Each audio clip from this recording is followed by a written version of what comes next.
Good evening, everyone, and on my behalf, a very warm welcome to Science Night Live. My name is Adam Smale. I'm the Dean at the University of Vaasa, and we have a great lineup of speakers today, and I'm very pleased to be the moderator of this panel called Challenges of Our Time, How Science Helps Our Society to Adapt and Succeed. So, let's introduce the panelists. First up, we have Rosa Ballardini, a professor in intellectual property law and vice dean for research at the University of Lapland. Welcome, Rosa.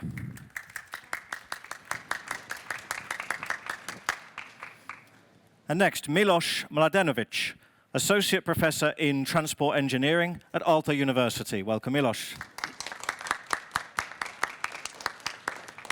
Next, we have Chiara Valentini, Professor and Head of Corporate Communication at the University of Jyväskylä. Welcome, Chiara. And last but by no means least, Sam White, Professor of Political History at the University of Helsinki.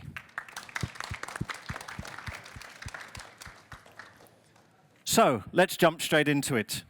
Let's start with you, Rosa. What key challenge that your current research is focused on, and why do you think it's important?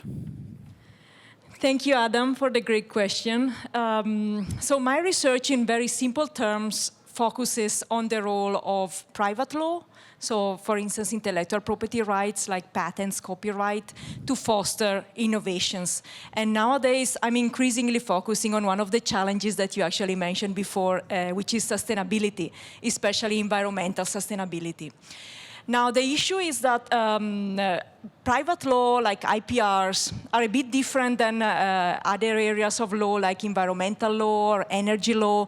What I'm trying to say is that these fields of law, like environmental law, they include sustainability since from the start. So sustainability has always been at the core of environmental law, for example.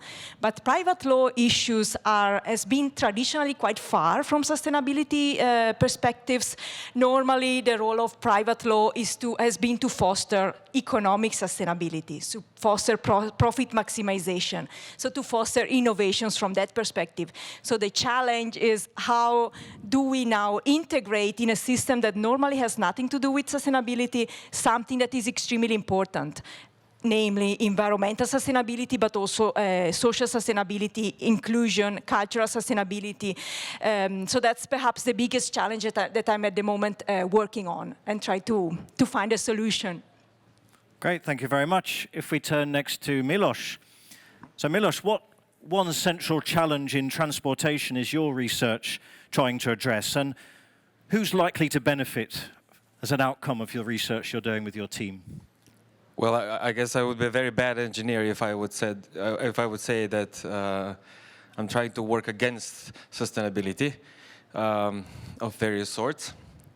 So of course there is that overarching challenge, but in particular I work with urban transport. If you think about urban transport, you start to think about trams or trains or buses or bicycles, stuff like that. So I'm not necessarily interested in those objects themselves. They are rather mundane, they should function and so on. I'm more curious about the decisions that lead to those things in our cities, in the way that they work, or sometimes they don't work the way we want them. For example, you might have noticed electric scooters in recent years in our cities, and of course they come with various positive and negative sides, and it's basically the decisions behind those kinds of things is what I'm primarily interested in. And we, of course, in our practice, we work with a range of people from like the city level to all the way to the national level, because of course these decisions are spread through all of these levels. Okay, thanks very much. Chiara, so from a communications perspective, what challenges of our time are you engaging with, and what difference are you trying to make? Thank you, Adam. So in strategic communication, we study communication processes and communication efforts, essentially inside outside organization, but also among stakeholders. The challenge we're facing today are really big because of the changes of the media landscape, because of new technology. Essentially anyone, even yourself, can be a communicator today. Of course, the question is that really is that really a real communicator? Can the information that is spread around be considered credible, authentic? What about fake news, misinformation? How can communication professionals handle this media landscape where everybody's talking, everybody is communicating? These are the challenges we are facing. And why is important? I think it's because communication is really a mean for achieving many different kind of organizational activities. Even in a meeting, even in innovation development activities, we use communication to convey knowledge, to build solutions, to discuss, negotiate, even in conflict moment. So studying the factors that can enable, facilitate an environment where this conversation can happen, or the factor that hinder the situation, make things more difficult, is very important. If I might have said something a little bit about a project I've been working. So in the past 2 years and a half, I've been working in a project about COVID-19 communication with my research team and partners from 6 different countries. And we have been studying very different kind of actors: the Finnish government, the Finnish authorities, health authority, HL, no Finnish people around here, different kind of social actors, companies communicating about COVID. Why is important to study this? It's not just to know, what kind of information is spreading, but because in risk and crisis communication, the main important outcome of communication is to help people. So if there are these rumors or this kind of information that misleading, we might affect the life of people. And that's, I think, is quite important in a nutshell, goal of my research. Thank you very much, Chiara. And lastly, on to Sam, who, just for information, arrived in Finland in October, so still very fresh with us here. Sam, how does your research on political history connect to tackling current challenges of our time? Certainly. So my area of specialty is to try to understand past climate change, disasters, and extreme weather, how people experience them, and what that might tell us about the experience of global warming today. So I'm very much, although trained as a historian, focused on its insights for the present. These can include, on the one hand, work that I do collaboratively with researchers in the natural sciences to better understand how we might use historical records to reconstruct past climatic variability and extreme weather. On the other hand, it's work I do trying to understand the experiences that societies have had, particularly in times of extreme weather and climate, that have disrupted political order or international relations. Okay, thanks very much. So we know a little bit about all the research they're doing, at least in more general terms. So let's drill down a little bit deeper and looking at the kind of things that you're working on at the moment or have worked on quite recently. So back to you, Rosa. How is Finland doing then in the field of intellectual property rights and sustainable innovations that you've been looking at? And can Finland do this all on its own, or what kind of support is needed from the EU and beyond? That's a very important question, actually. As we all know, law is local, but climate change is totally not local. To get to the question, can Finland do it alone? Well, let's start with to point out how is Finland doing in this regard. Personally, I've been working on this topic for maybe around 7 to 8 years in Finland. And if I compare it to some other countries in the EU, I think Finland is doing quite okay in incentivizing, or at least in funding research in this context. So we have successfully received, as lawyers, several funding from different Finnish institutions to support research on law and sustainability or sustainability transitions, which is, I think, an indication that I think Finland cares about research, that research is done in this context. And also as a lawyer, I have quite much to do with policy makers, and I can see that there is at least an interest and a strong like they really try to make policies that are science-based in this context. So I think that overall I feel quite confident, and Finland is certainly doing things on the right way, in the right direction. But to the question, can Finland do it alone? I started by saying that global warming and global climate change is a global challenge. It's not a local issue like law. So definitely not. It's important to team up with other players and other researchers, not only in Europe, but in different countries.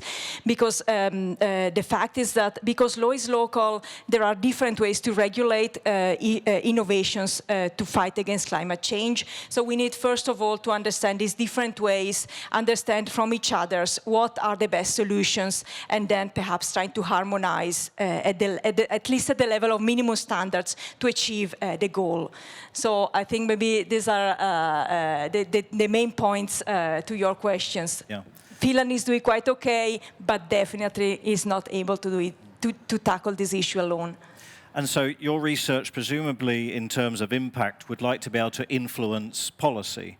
At least through your work, do you feel that this is relatively easygoing, or do you see certain challenges in how your research tries to influence policy? If you could summarize that.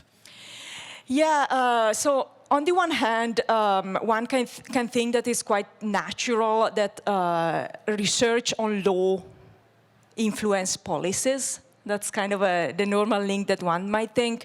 But at the same time, the link is not so straightforward. Because, for instance, what I do is quite basic research. So I do quite a lot of theory type of research in legal discipline.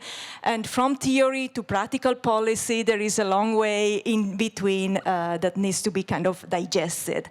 So, but at the same time, if we stop doing this theoretical analysis and theoretical work, then I think it's very difficult to get to the application side. So it's not so tricky, I would say. It's a natural link, but it's sometimes not so tricky. Okay, thanks. Let's move back over to you again, Miloš.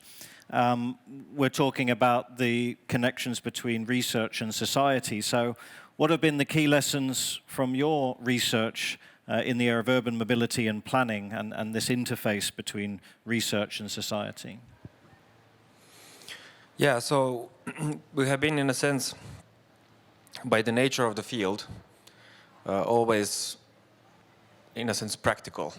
You can't, I mean, there are people who study, believe it or not, transport systems of hypothetical cities, but most of the people are studying concrete places and concrete policies and concrete decisions and so on.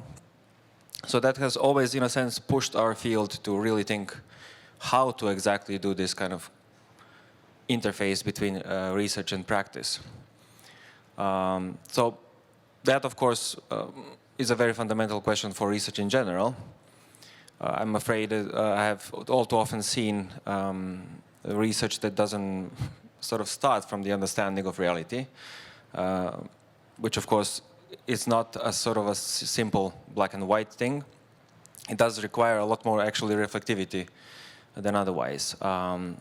So we have been trying, in a sense, to experiment with different ways of how to have this relationship with different kinds of events and activities that we are trying to engage the practitioners in actually formulating the research problems, and together with them trying to find ways of possible ways that how to also address those problems, all the way to sort of very, they seem maybe simple, but things like book clubs, where we sort of sit around in smaller groups and actually read research that usually doesn't get read very often in practice, unfortunately, for various reasons. But we have to sort of change these practices, and how better to start than by actually doing it one way or another.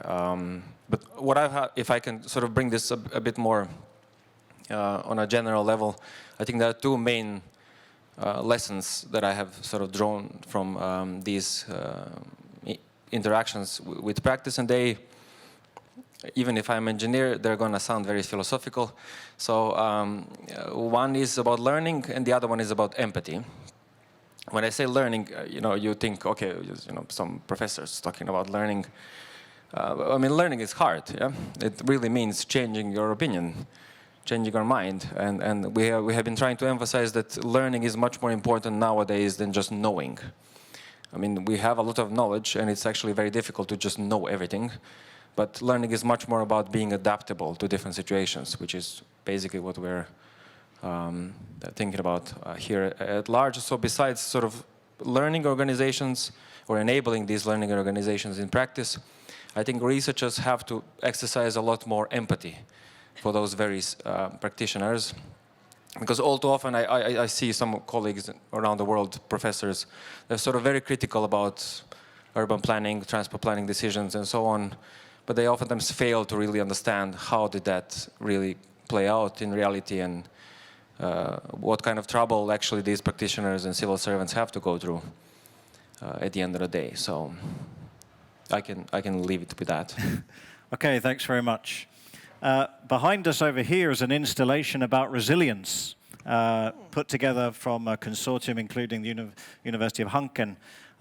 My next question related to that goes to you, Chiara. When we think about resilience, and you mentioned before the research you've done on people's preventative behaviors during the COVID-19 pandemic, what were some of the takeaways you took from your research on that? Yes, thank you, Adam.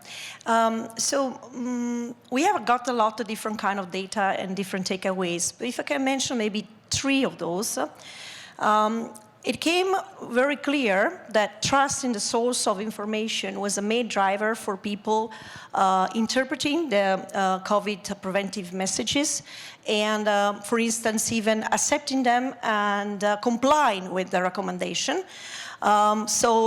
Interestingly enough, not in all the countries we study, and we study Finland, Sweden, Italy, USA, Australia, and South Korea, had the same kind of result on source trust. This is a long conversation, who we trust, maybe not now. The second takeaway was the culture. Messages were interpreted very different. We studied a particular factor that is power distance. So in society with low power distance, like Finland, people feel pretty much equal. In society with high power distance, people feel that some are in higher position and might have more responsibility. Now we found that country with high power distance, so people were more into complying with the government decision and recommendation during the pandemic than country with low power distance. This is also very interesting. And the third takeaway is about the role of journalists in media. We have journalists here. We also study differences in terms of how people cope in long, prolonged crises. Now we know from different studies that after 2 years and a half, people are really tired to read, watch information about COVID, and even follow the new updates on these behaviors, preventive behaviors. And in our recent study, we found a difference between, for instance, the role of journalists and the role of digital influencer as a provider of COVID information, with journalists reducing cognitive coping, so the processes that we undertake when we analyze, interpret messages. So the reduced cognitive coping and reduce the message fatigue. On the contrary, digital influencer make people more tired of messages, despite the fact they continue to consume COVID information. So these are the 3 takeaways I would share with you. A lot of other information about the project, very interesting data as well. Thank you. Okay, thank you, Chiara. Sam, a question which probably gets asked to historians a lot. How can historical perspectives help us deal with current issues today? And you mentioned your work on climate change and migration. Yes, thank you. So I suppose unlike a number of other fields, a study of history is rarely going to be driven by a specific policy question or deliver a specific policy solution. Or even a suggestion. History does tend to work differently, but I do think that there are ways in which history provides some unique insights into problems like global warming. So I guess I'll focus on a couple of those here. One is that sometimes history can help us bring a large and abstract problem, one often expressed in numbers, perhaps expressed at a regional or global level, down to the level of human experiences, real past human experiences, which we might be able to relate to in the present. While global warming is certainly unprecedented, the scale of man-made climatic change, there are nevertheless interesting analogs to look for in the past. Both analogs climatically, so we can look ahead and we can imagine what kind of extreme events there might be based on the output of a model. And we can look back in the past and see if anything has been remotely comparable in, say, projections of an extremely dry summer in Europe, and see what it felt like, see what it looked like on the ground, both in terms of natural change and also in terms of human impact. Another important perspective that I think we gain from history is simply a longer-term perspective. This can be a perspective of decades, when we look, for instance, at the impacts of adaptation policy or strategies in international negotiations on mitigation. But even longer still, if we were to look at the impacts of, say, disasters or climatic extremes on phenomena like migration, which is one of my current interests here.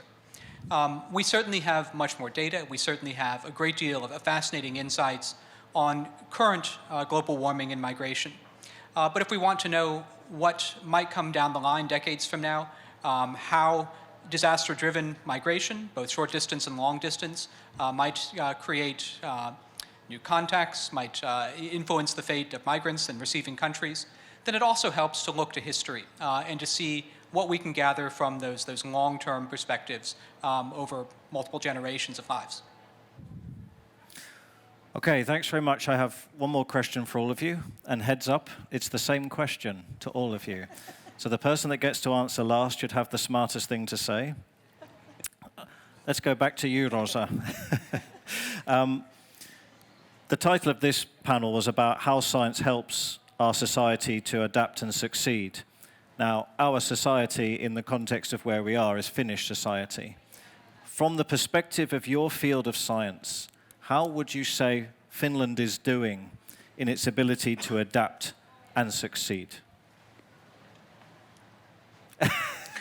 Come on. Okay, so I think that's a very important closing question. I'm positive, as I answered before, in terms of how Finland is doing in terms of adapting and succeeding in my field. Maybe I come from a very traditional area, and legal and scientific discipline. Law is per se very traditional in many senses, especially in the sense of changing, in the sense of adapting, in a sense, as we know, it takes ages to change a piece of law. So that's maybe a point or a problem of the discipline as such. It's not a problem of the country, so it's the same problem everywhere. But if I look at the Finnish system and the at least interest of being agile in adapting the law to different situations, in a way that still the fundamental rights are respected, I think it's doing quite well. Perhaps because the legal Finnish system is quite simple. If I compare it, for instance, I'm originally from Italy, and it's very, very complicated. The Italian system, the Finnish system is simple, and it's also clear. And I also think that in the Finnish system there are certain fundamental principles that are maintained no matter what. And we have seen it in the COVID pandemic. In the COVID pandemic, Finland, in my view, managed to maintain very well the fundamental rights and respect the fundamental rights of people.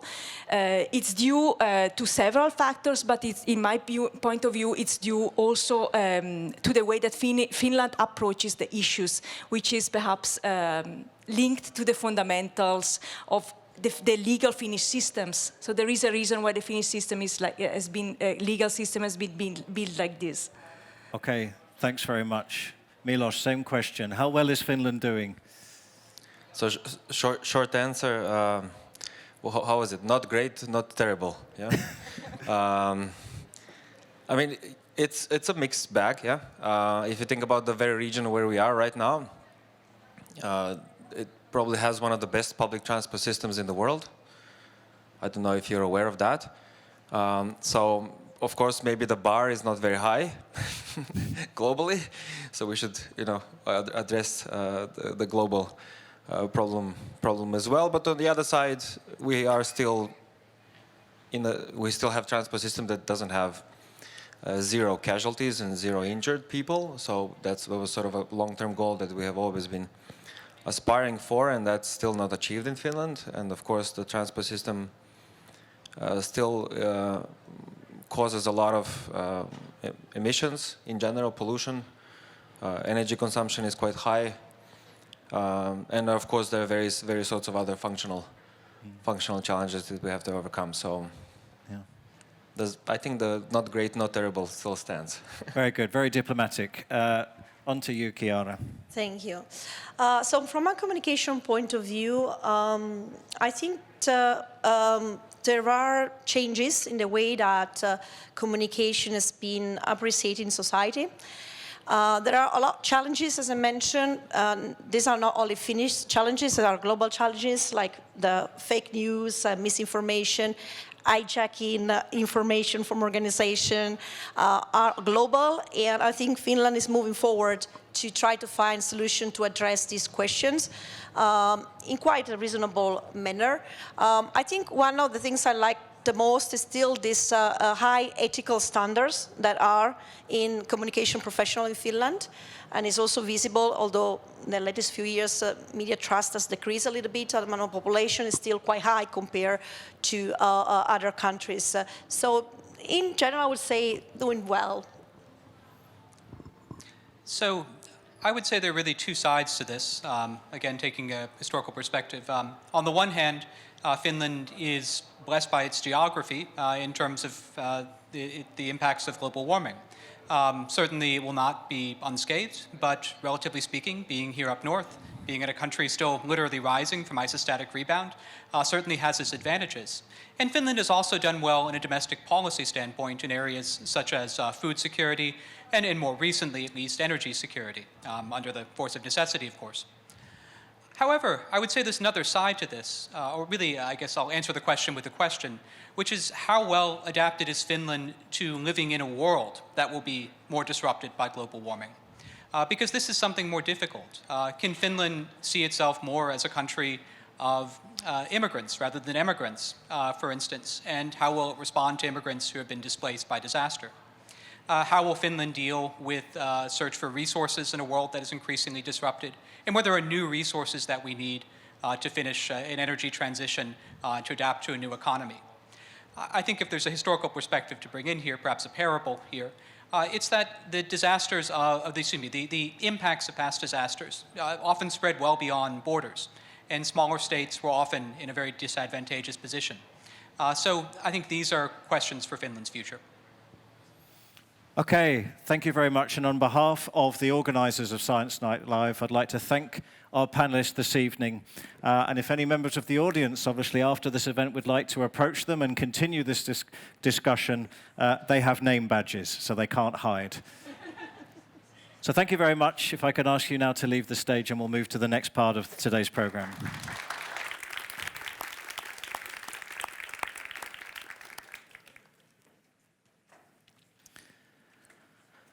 I would now like to invite Mari Kuoniemi to the stage to announce the Dean's Challenge, please.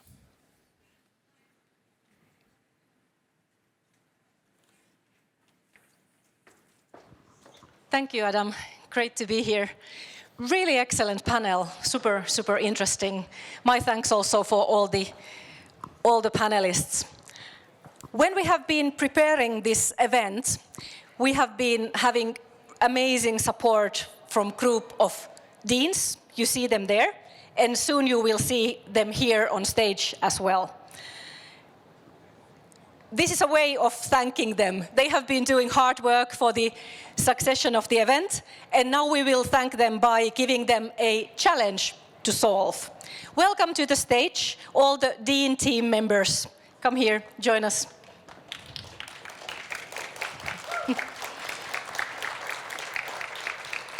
You can maybe gather here. Good.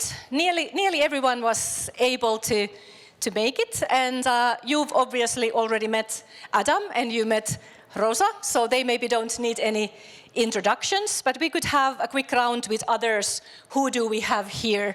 Universities and names.